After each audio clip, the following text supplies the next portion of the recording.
अभिनव की बात सुनकर सब चौंक गए थे, पर सुजाता जी हंसकर बोल पड़ी थी। मुझे तुमसे यही उम्मीद थी अभिनव क्वात्रा, तुम यही बोलोगे, मैं पहले से ही जानती थी। और एक बात कान खोलकर सुन लो, वो प्रॉपर्टी अभी खुशी के पास नहीं है। अगर होती तो भी वो तुम्हारे जैसे आदमी के नाम तो बिल्कुल नहीं करेगी। मैं तो उस दिन को कोसती हूँ जिस दिन तुझ जैसा नीच इंसान मेरी ज़िंदगी में आया था। अभिनव क्वात्रा हंस पड़ा था और बोला था, उस वक्त तो बड़ा प्यार था, आज नफ़रत, मुझे कोई फ़र्क नहीं पड़ता। तू प्यार करे या नफ़रत, मुझे तो बस पैसों से मतलब है। उसी के लिए तुझसे शादी की थी, वरना ना तेरी शक्ल है ना सूरत, तुझसे शादी कौन करता। सुजाता जी के दिल को ठेस पहुंची थी, पर वो हंसकर बोली थी, जब इंसान पागल हो जाता है ना, तो वह ऐसी ही बहकी बहकी बातें करता है। अभिनव क्वात्रा हंस पड़ा था और बोला था, तू ऐसे नहीं मानेगी ना, तो तू देख मैं क्या क्या करता हूँ तेरे साथ और तेरी बेटी के साथ। तेरा दामाद भी कुछ नहीं कर पाएगा। वो अर्नब सिंह राजा था, उसको भी मैं मार दूंगा। अब अर्नब से चुप नहीं रह गया था, वो बोल पड़ा था, अभिनव क्वात्रा, जब कुत्ते की मौत आती है ना तो वो भागता है, और लगता है अब तेरी मौत का वक्त आ गया है। तभी तेरा भौंकना स्टार्ट हो चुका है। और अभी क्या भौंक रहा था तू कि तू मेरी बीवी को और माँ को मारेगा? तू हाथ तो लगा कर दिखा, फिर तू, तेरी बीवी करिश्मा क्वात्रा और तेरा बेटा कहाँ गायब हो जाओगे, पता ही नहीं चल पाएगा। एक बात और, तू प्रॉपर्टी चाहता है ना, तो भूल जा प्रॉपर्टी को, वो तो तुझे मिलने से रही। वैसे भी लीगली अब तुम करिश्मा क्वात्रा के पति हो, तो तुम माँ के साथ ज़बरदस्ती नहीं कर सकते।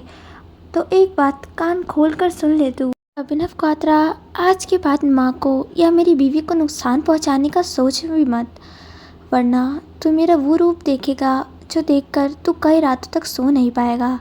चल अब तू फ़ोन रख और हमें अपना काम करने दे। अर्नब ने फ़ोन रख दिया था और जाकर सुजाता जी को संभाला था। माँ अब आज के बाद इससे ना ही डरेंगी और ना ही बात करेंगी। आपको अपने इस बेटे पर भरोसा है ना? सुजाता जी ने हाँ में सर हिलाया था। तो अब आप ना उससे डरेंगी और ना ही बात करेंगी। अब बस आप रिलैक्स हो जाओ, कल मॉम आ जाएंगी तो आपको भी दोस्त मिल जाएगी, एक नहीं तीन तीन, क्योंकि मॉम, नानी माँ और मामी तीनों आ रहे हैं। मामी जी को मेकअप का बड़ा शौक़ है और नानी माँ, वो बच्चों के साथ बच्ची और बड़ों के साथ बड़ी बन जाती हैं, तो कल से तो आप बोर महसूस नहीं करेंगी। फिर संध्या मासी भी आने वाली है जल्दी ही, तो फिर इस अभिनव से क्यों डरना? क्यों मैंने ठीक कहा ना? अर्नब ने ये सब बोलकर सबकी तरफ देखा था। उसको ही देख रहे थे। अर्नब ने क्वेश्चन मार्क वाला चेहरा बनाकर पूछा था, क्या हुआ है, आप सब ऐसे क्यों देख रहे हैं? किशुंग बोल पड़ा था। वो एक्चुअली खड़ूस अर्नब सिंह राजजादा को इतना स्वीटली बोलते हुए देख सब चौंक गए हैं। अर्नब ने गुस्से से किशुंग को देखा था तो वो अपना कान पकड़कर सॉरी बोल रहा था और सब हंस पड़े थे। अर्नब ने खुशी की तरफ देखा था और उसकी आंखों में नमी देख वो तड़प उठा था और किशुंग को बोला, किशुंग तुझे याद है जब हम दुखी होते थे या रोते थे तो मॉम क्या बोलती थी? किशुंग उसकी बात समझकर बोल उठा था, आरू, वो तो जब तू अंकल को याद करके उदास होता था तो मॉम तुझे उस गाने से बहलाती थी। ये बोलकर किशुंग गुनगुना उठा था, रोते रोते हंसना सीखो, हंसते हंसते रोना, जितनी चाबी भरी राम ने उतना चले खिलौना। वैसे भाभी जी, जो हुआ उसको भूल जाओ, ऐसा माँ कहती है, तो अब चेहरे पर स्माइल प्लीज़, कहीं ऐसा ना हो अब अरू रो पड़े। क्यों अरू, ठीक कहा ना? ये सुनकर अर्नब बोल पड़ा था, किशुंग बहुत दिन हो गए ना तेरी सुताई नहीं की मैंने, तो आजा, आज तेरी पिटाई अच्छी तरह कर ही दूँ। किशुंग हंसकर बोल पड़ा था, अरे अरू, मैं तो मजाक कर रहा हूँ। तू भी ना सीरियस हो जाता है। तभी उसका फ़ोन बज गया था, जो कि अंजलि का था। उसका फ़ोन देखते ही वो चिल्ला कर बोल पड़ा था, अंजू का फ़ोन आया है। मेरी बहन को पता चल जाता है कि एक खड़ूस उसके इस बेचारे भाई को मारने वाला है, इसलिए उसने फ़ोन कर दिया। अर्नब उसकी बातों को सुनकर हंस पड़ा था और उससे फ़ोन लेकर बात करने लगा था। अंजलि से सबने बात की थी और सबको उससे बात करना अच्छा लगा था, पर खुशी उदास थी। ये बात अर्नब महसूस कर पा रहा था। उसने खुशी को मैसेज भेजा था कि क्या हम बात कर सकते हैं? खुशी ने मैसेज पढ़कर अर्नव की तरफ देखा था और उठकर चली गई थी। खुशी को यूँ उदास देख सुजाता जी की आंखें भर आई थी, पर अर्नव ने उनको इशारे से कहा था कि वो उसको संभाल लेगा।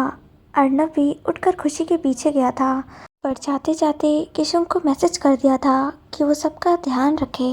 वो खुशी के साथ है। अर्नव जैसे ही रूम में पहुंचा था तो खुशी बालकनी में खड़ी ऊपर आसमान की तरफ देख रही थी। अर्नव ने उसके पास पहुंचकर उसके कंधे पर हाथ रखा था और उसको अपनी तरफ पलटकर अपने गले से लगा लिया था। बीवी, आज जितना रोना है रो लो। आज के बाद इन खूबसूरत आंखों में आंसू नहीं आने दूंगा। ये अर्नव सिंह राजदादा का वादा है। अर्नव की बात सुनकर खुशी बस इतना ही बोली थी, मिस्टर राजदादा, मुझे आज तक समझ नहीं आया मेरा कसूर क्या है। क्या वो इंसान जो कि मेरे पिता हैं वो मुझसे नफरत करते हैं? मैंने बचपन से लेकर आज तक सिर्फ और सिर्फ लोगों के ताने सुने हैं। इसका बाप नहीं है। हमें लगता है ये नाजायज़ है। इसकी माँ का चाल चलन ठीक नहीं है। मैं आज तक ये समझ नहीं पाई। गलती आदमी की हो तो भी सज़ा एक औरत को ही मिलती है। क्यों ऐसा दोगलापन? क्यों हमारी ये समाज इतना अजीब सा क्यों है? हमारी मम्मा की गलती क्या थी? बस इतनी सी कि उन्होंने ऐसे इंसान से प्यार किया जिसने उनसे नहीं उनके पैसों से प्यार किया था। धोखा अभिनव क्वात्रा ने दिया, पर सफ़र मुझे, मम्मा और भाई को करना पड़ा। मैं तो फिर भी मम्मा के साथ हूँ, पर मेरा भाई, उसका क्या कसूर था? उस मासूम को क्यों सज़ा मिली? खुशी रो पड़ी थी। उसके आंसू अर्नव की शर्ट भिगोने लगे थे। अर्नव ने भी खुशी को रोने दिया था, जिससे वो उन पलों को, उस दर्द को, उस एहसास को भूल जाने की कोशिश करे जो उसने बचपन से अपने दिल के किसी कोने में दबा कर रखे हैं। खुशी का दर्द तो वो पहले ही दिन समझ गया था। शायद यही कारण था कि वो खुशी की तरफ अट्रैक्ट होता गया। उसको खुशी से प्यार हो गया और वो खुशी के चेहरे पर बस स्माइल देखना चाहता है अब और आज भी। वो जानता है कि उसकी खुशी को अभिनव की बातों से दुख पहुंचा है कि खुशी चाहे जितना कह ले कि उसको अभिनव क्वात्रा से नफरत है, पर सच ये है कि दिल के कोने में थोड़ा प्यार भी है जो हर बेटी को होता है अपने पापा से। यूं ही तो बेटियों को पापा की परी या पापा की जान नहीं कहा जाता ना। खुशी का दिल वो सब महसूस करना चाहता था जो उसने अपने बचपन के दोस्तों को महसूस करते हुए देखा था। जब उनके पिता उनको प्यार करते थे या अपने गले से लगाते थे, तब खुशी सबसे ज़्यादा अभिनव को मिस करती थी। अर्नव के हाथों की पकड़ खुशी के ऊपर टाइट हो गई थी और वो धीरे से बोला था, बीवी, आज जितना रोना है रो लो, नहीं रोकूंगा, लेकिन आज के बाद आप नहीं रोएंगी। इस वादे के साथ बोलिए, मंजूर है? खुशी ने रोते रोते हाँ में सर हिला दिया था। अर्नव ने खुशी को थोड़ा सा दूर करके उसका माथा चूमा था और उसको दोबारा से अपने गले से लगा लिया था। खुशी भी आज अपने आप को सेफ महसूस कर रही थी। अर्नव की बाहों में उसको ऐसा लग रहा था इससे ज़्यादा सेफ जगह कोई हो ही नहीं सकती। वो ना जाने कितनी देर उसके गले लगी रही। वो भी आज अपना हर दर्द, हर दुख इन आंसुओं के साथ बहा देना चाहती थी, क्योंकि वो भी अर्नव के साथ आगे बढ़कर अपनी ज़िंदगी में खुशियों को लाना चाहती थी। इतना तो जान चुकी थी कि अर्नव जो बोलता है वो करता है। काफ़ी देर बाद अर्नव ने उससे पूछा, नाउ यू ओके? अब ठीक हो ना? अपना वादा याद है ना? इसके बाद इन खूबसूरत सी आंखों में आंसू नहीं आएंगे और इन होठों पर बस स्माइल होगी। खुशी हंस पड़ी थी और उसको यूँ हंसता देख अर्नव के दिल को शांति मिल गई थी। अब बाहर चले बीवी, माँ परेशान हो रही होंगी। खुशी का मन था कि वो अर्नव को कहे कि उसको कहीं नहीं जाना है, उसको उसकी बाहों में यूं ही रहना है, पर अर्नव ने सुजाता जी का नाम ले लिया था तो खुशी उससे अलग हुई थी। अर्नव ने उसको देखा था और दोबारा पूछा था, पक्का आप ठीक हो ना बीवी? खुशी ने हाँ में सर हिला दिया था और बोली थी, सॉरी, वो मैंने आपकी शर्ट गंदी कर दी। अर्नव हंसकर बोल पड़ा था, ये शर्ट गंदी कहाँ से हुई? मुझे तो नहीं लग रही। और बीवी, अभी तो ऐसे कई पल आएंगे जब आपको मुझे संभालना पड़ेगा या फिर मैं आपको संभालूंगा, तो ये सब तो हमेशा ही होगा, तो इसकी फ़िक्र तो मत ही करो। अब चले बाहर, माँ इंतज़ार कर रही होंगी।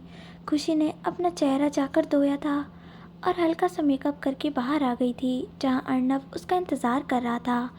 अर्नव ने एक बार फिर उसको अपने सीने से लगा लिया था और बोला था, नाउ रिलैक्स, अब कोई रोना धोना नहीं। से भी कल मॉम आ रही हैं, अगर उनको पता चल गया ना कि मेरे कारण तुम रोई हो तो वो मेरा कोर्ट मार्शल कर देंगी। खुशी ये सुनकर हंस पड़ी थी और बोली थी, थैंक्स मिस्टर राजादा। अर्नव ये सुनकर बोल पड़ा था, बीवी आपको नहीं लगता मिस्टर राजादा फॉर्मेलिटी वाला शब्द हो गया? अर्नव बोल सकती हैं जब तक कि आप मुझे अपना नहीं मान लेती। मिस्टर राजादा थोड़ा सा अजीब लगता है, बाकी जो आपको अच्छा लगे। अर्नव ये बोलकर बाहर जाने लगा था। खुशी ने उसका हाथ थाम लिया था। अर्नव जी आप बदल तो नहीं जाओगे ना, हमेशा यूं ही साथ दोगे मेरा? वो गुनगुना उठी थी।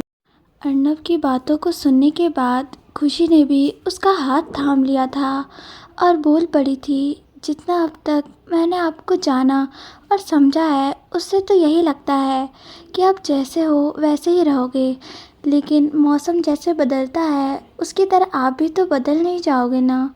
अर्नव जी मैं आपको इतना वादा कर सकती हूँ कि मैं भले ही इस रिश्ते को अभी वो रूप नहीं दे पा रही हूँ जो देना चाहिए, आप उसका कारण जानते हो, पर ये मेरा वादा है कि जब तक ज़िंदगी है मेरी, मैं आपका हाथ और साथ नहीं छोड़ूंगी।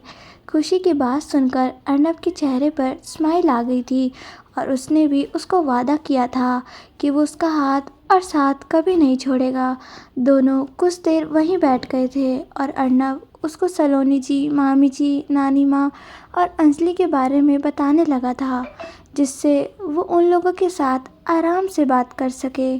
खुशी को भी सब सुनकर अच्छा लग रहा था और जब उसने अंजलि और किशोर की शरारतें सुनी तो वो हंस पड़ी थी। खुशी को यूँ हंसते देख सबसे ज़्यादा खुशी सुजाता जी को हुई थी, जो अर्नव और खुशी को देखने आई थी कि वो कहाँ रह गए और दोनों के बीच सब ठीक तो है ना। अब दोनों को एक साथ यूँ हंसते देख उन्होंने दूर से ही उनकी नज़र उतारी थी और वापस आ गई थी। उन्होंने नीचे आकर भोग बनाया था। वो चाहती थी कि शाम की आरती अर्नव और खुशी मिलकर करें। ये सोच वो तैयारी करने लगी थी। वहीं अर्नव और खुशी एक दूसरे के साथ काफ़ी हद तक कंफर्ट महसूस कर रहे थे। सुजाता जी के चेहरे पर खुशी देखकर सबसे ज़्यादा खुश विकास जी थे, क्योंकि आज सालों बाद एक सच्ची स्माइल उन्होंने सुजाता जी के चेहरे पर देखी थी। किशुंक और मान्या भी ऊपर आ गए थे और किशुंक अपनी बातों और हरकतों से खुशी को हंसाने लगा था। अचानक पता नहीं क्या हुआ था, पर मान्या खुशी के गले लग गई थी, जो कोई समझ नहीं पाया था खुशी के अलावा। मानो मैं ठीक हूँ और उदास नहीं हूँ, और तो फिक्र मत कर, मुझे उस अभिनव क्वात्रा की बात का फ़र्क नहीं पड़ा है। मैं बचपन से ही इस बात को जानती हूँ और मान भी चुकी हूँ कि वो कभी था ही नहीं, तो अभी जो जैसा चल रहा है सब अच्छा है। फिर तेरी सबसे बड़ी मुराद भी पूरी हो चुकी है, हमारी शादी की, तो अब तू खुश हो जा। मान्या के चेहरे पर स्माइल आ गई थी, लेकिन उसके दिल का डर उसके चेहरे पर दिखाई दे रहा था।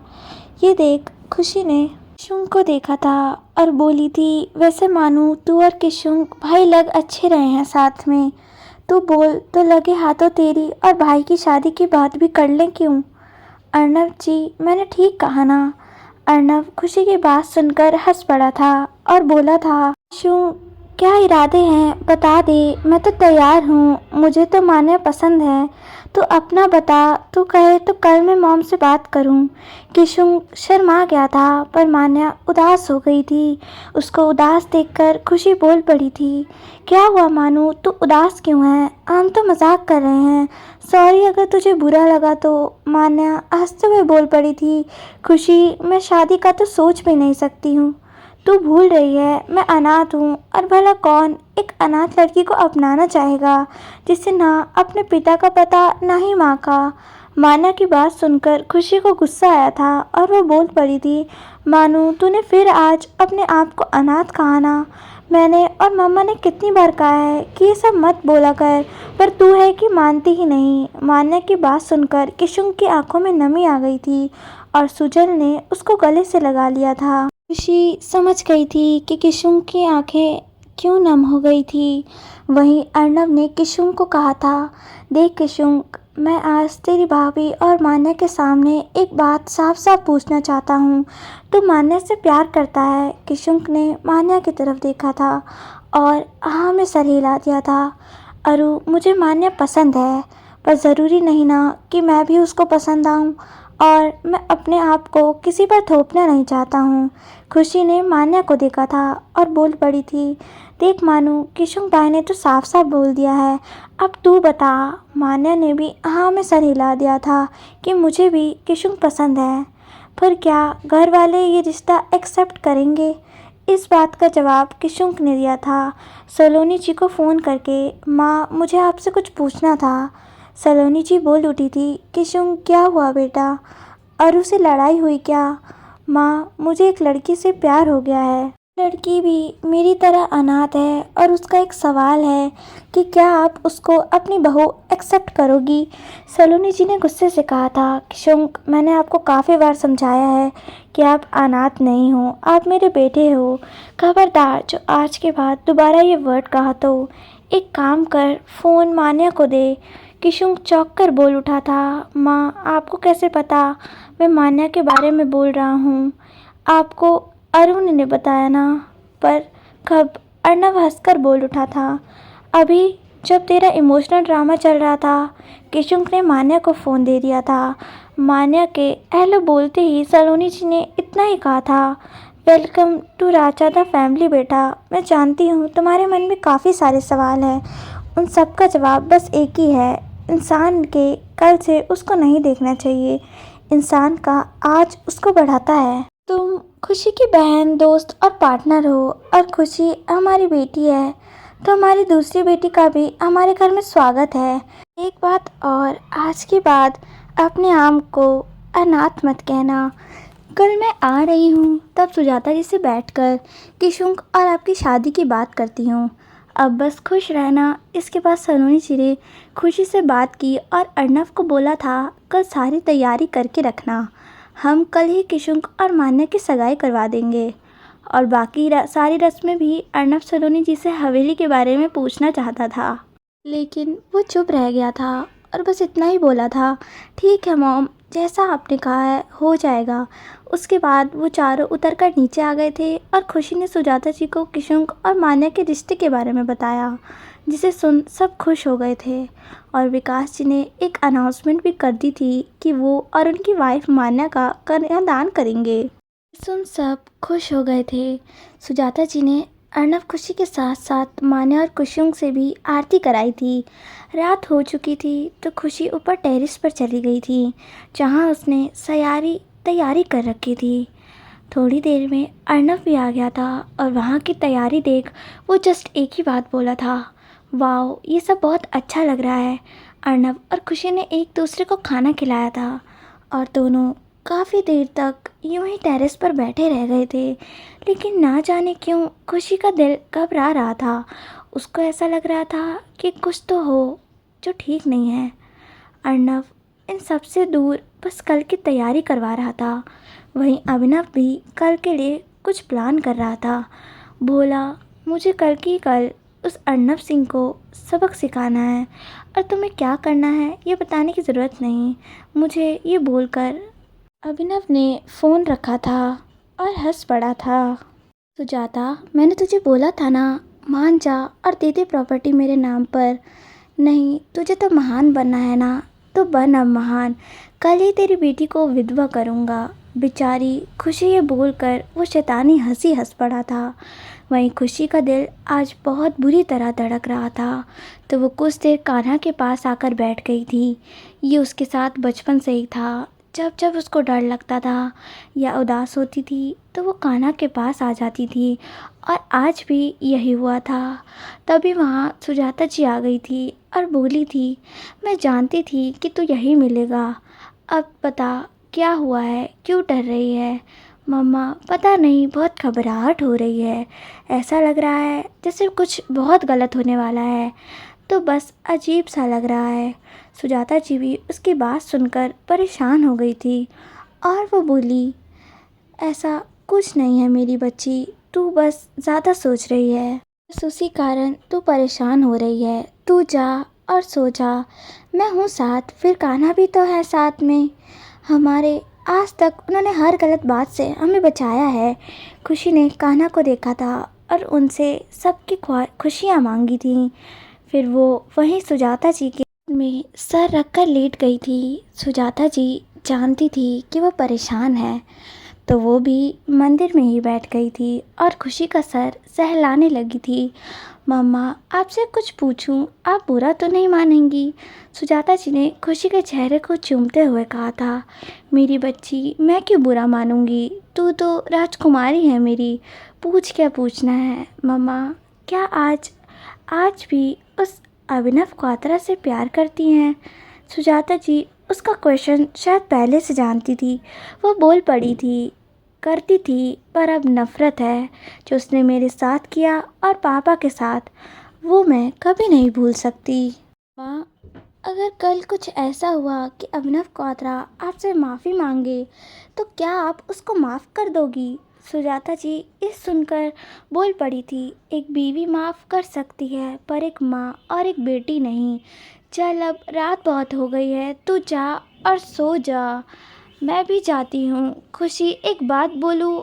अर्नब बेटा बहुत अच्छे हैं, तो तू उनके दिल से अपना ले। और वो तेरे पिता के जैसे तो बिल्कुल नहीं है। वो बहुत अच्छा है। खुशी ने हंसकर हाँ कर दी थी और उठकर अपने कमरे में आ गई थी, जहाँ अर्नब नहीं था। वो बालकनी में खड़ा चांद को देख रहा था। खुशी ने जाकर उसके कंधे पर हाथ रखा था और बोली थी, क्या हुआ अर्नब जी, आप ठीक हो ना? आप ठीक हैं खुशी? मुझे ऐसा लगता है आप इस शादी से खुश नहीं हैं। इसके जवाब में खुशी चुप हो गई थी। उसने अर्नब का हाथ पकड़ा था और आगे बढ़कर उसका माथा चूम लिया था। आगे की कहानी सुनने के लिए चैनल को सब्सक्राइब ज़रूर करें और वीडियो को लाइक और कमेंट करके ज़रूर बताएं।